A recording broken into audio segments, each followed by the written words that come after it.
Selon plusieurs réfugiés burundais installés dans différents camps en Tanzanie, les exactions qu'ils subissent sont devenues insupportables. En moins de 3 mois, 6 d'entre eux auraient été enlevés.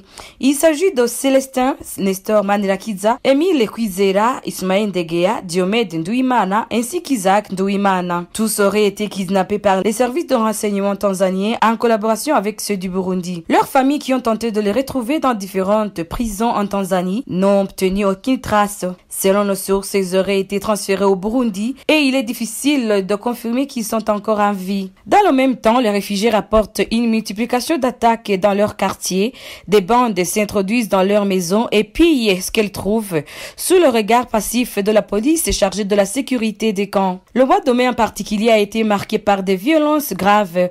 Plusieurs réfugiés ont été abattus, d'autres blessés, un grand nombre arrêtés arbitrairement, certains étant encore détenus, tandis que de nombreux foyers ont été dépouillés de leurs biens. À cela s'ajoute la fermeture des écoles maternelles, primaires et secondaires dans les camps de Nduta et Nyarugusu, la coupure d'eau potable, ainsi que la fermeture du centre de distribution alimentaire de la zone 3 à Nduta. Pour beaucoup, ces mesures visent à contraindre les réfugiés burundais à rentrer de force au pays, comme le rappellent régulièrement plusieurs responsables tanzaniens dans leur discours. Ces réfugiés affirment vivre dans des conditions indignes de l'être humain, la Tanzanie n'ayant jamais accepté de les accueillir durablement sur son territoire.